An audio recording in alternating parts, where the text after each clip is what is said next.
Olá pessoal, tudo bem? Retorno agora com o sistema respiratório abordando para vocês função geral, trajeto do ar e anatomia básica do sistema respiratório, ventilação pulmonar, hematose, transporte dos gases respiratórios no sangue, surfactante pulmonar e por fim controle da respiração. Começando aí pela função geral, basicamente o sistema respiratório ele serve para efetuar as trocas gasosas entre o meio ambiente e o corpo. Do meio ambiente é captado oxigênio que é necessário para que as suas células elas possam trabalhar. Esse trabalho das células, por sua vez, gera resíduos. Entre eles está o gás carbônico que você libera através da expiração. Então nós temos basicamente a inspiração onde entra o oxigênio e a expiração onde você libera o dióxido de carbono. Só uma observação, vocês já estudaram as células. Lembre-se que o processo de produção de energia na célula que usa esse oxigênio, ele é chamado de respiração celular. Então são duas coisas distintas, a respiração celular da respiração pulmonar, que é objeto aqui do estudo. Muitos até nem usam o termo respiração pulmonar, sim ventilação. Em relação então ao trajeto do ar aí no nosso corpo, começamos aqui pela sequência. Nariz. Por que nariz e não a boca? Pelo nariz o ar se depara com o muco e os microcílios. Devido a isso, o ar ele vai ficar umedecido, aquecido e filtrado, evitando as impurezas de chegarem ao organismo. Já pela boca isso não ocorre. Então, da cavidade nasal, composta pelos compartimentos aí da imagem, o ar chega até a faringe, que é um órgão também parte do sistema digestório, pois nela passa o alimento vindo da boca. A faringe localiza-se no pescoço e no sistema respiratório ela tem como função conduzir o ar da cavidade nasal para a laringe na inspiração, ou da laringe para a cavidade nasal ou a boca durante a expiração. Também é caixa de ressonância para o som. É só uma curiosidade, existe pequenos orifícios na faringe que eles se comunicam com a orelha, que tem a função de igualar as pressões. Eles são denominados de ósteo-faríngeo. Da faringe o ar passa para a laringe, que é o terceiro segmento. Localizada ainda no pescoço, a laringe é feita de cartilagens com músculos e tecido conjuntivo. Inclusive uma das partes da cartilagem tem aquela saliência que é avantajada em homens, que a gente chama de pomo de Adão. O nome técnico na verdade é proeminência laríngica. Ainda na laringe é importante a gente falar de epiglote. Até no formato de uma folha, vulgarmente falando, a epiglote é como se fosse uma tampa. Ela abre e fecha, impedindo que o alimento vindo da faringe ele entre nas vias respiratórias, representadas aí em azul. Ou seja, ou você come ou você respira, senão você engasga. Ainda na laringe é possível observar pregas nas paredes laterais, chamadas de pregas vocais, que são músculos responsáveis pela nossa fala. Portanto, são várias as funções da laringe, como a emissão do som, o controle da passagem de alimento através da epiglote e a condução do ar em direção ao próximo órgão chamado traqueia. A traqueia ela ainda está no pescoço e também é formada por cartilagem, que fica disposta em anéis. É importante destacar que ela é revestida internamente por muco e cílios, que como já dito anteriormente na cavidade nasal, o muco ele retém a sujeira que está indo em direção ao pulmão e depois esse muco é movimentado pelos cílios para fora do sistema respiratório, indo para o tubo digestório. Os fumantes possuem perca dessas células ciliadas.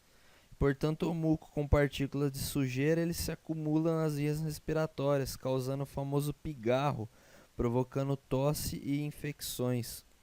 Então a traqueia dá sequência na condução de ar até os brônquios. Os brônquios são tubos de músculo e cartilagem com anéis, bem parecidos com a constituição da traqueia.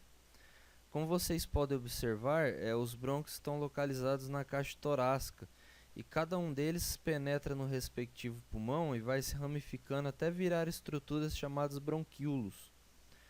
Os bronquíolos eles se apresentam, portanto, nas regiões terminais dessas ramificações, e daí eles vão se ramificando até atingir proporções microscópicas.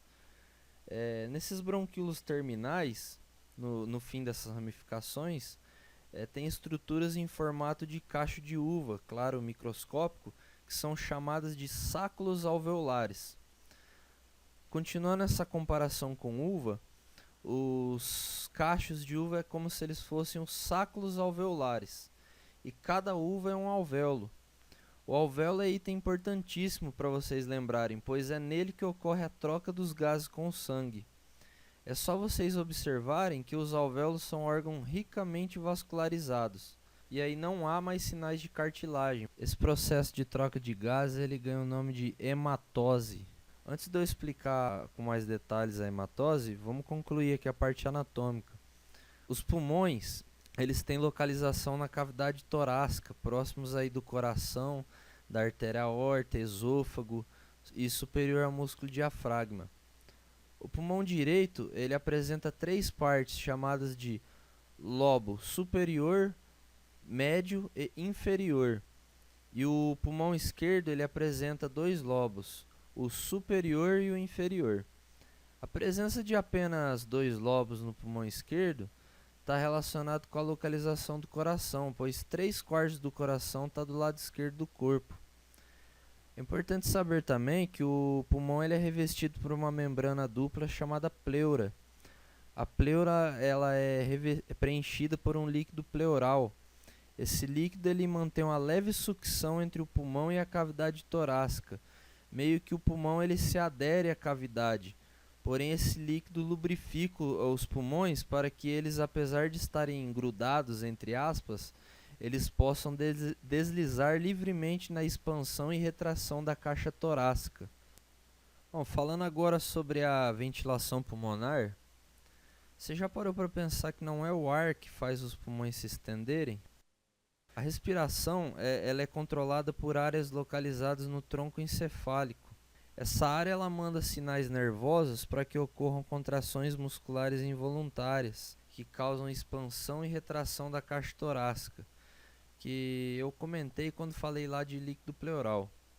De forma mais específica, para que ocorra a inspiração do ar, é necessário que a musculatura do diafragma e os músculos intercostais localizados na costela, eles se contraiam. Com essa contração muscular, qual vai ser o efeito? O diafragma ele puxa o pulmão para baixo e os músculos intercostais eles elevam a caixa torácica. Com isso o pulmão se expande, aumentando o seu volume, sendo que essa expansão do pulmão deixa a pressão interna dos pulmões menor do que a pressão atmosférica, que é externa ao corpo. Essa diferença de pressão faz com que o ar seja inspirado para dentro do seu pulmão. Já para que o ar seja expirado, para que ele saia dos seus pulmões, é necessário que esses músculos citados eles relaxem novamente, com isso deixando a pressão intrapulmonar maior do que a pressão atmosférica e, portanto, o ar sai. Então, só retomando. Inspiração, contração muscular, que leva à expansão do pulmão, que por sua vez leva à diminuição da pressão intrapulmonar. Já na expiração, ocorre o relaxamento muscular, que leva à retração do pulmão, ou seja, retorna com seu volume menor e isso aumenta a pressão intrapulmonar. Repare que nos 2 mecanismos, eles são regulados basicamente por trabalho muscular e diferença de pressão. Esse exemplo de ventilação pulmonar, ele é de um homem adulto normal em repouso, onde são inspirados aí em média meio litro de ar durante os 2 segundos da inspiração. Em um atleta, a gente tem algumas características específicas, porque obviamente músculos em atividade eles necessitam de maior produção de energia, o famoso ATP, que por sua vez necessita de oxigênio, portanto é necessário o aumento da frequência respiratória e do volume de oxigênio a ser inspirado. Nesses casos, a capacidade inspiratória máxima ela pode ultrapassar dos 4 litros de ar, e para que seja possível esse aumento da oxigenação, ocorre uma inspiração forçada também, através da ação extra aí de músculos intercostais e abdominais. tirando mais ar do pulmão e, portanto, aumentando a renovação do ar. Espero que tenha ajudado até aqui. Cliquem aí na última parte sobre o sistema respiratório. Abraço.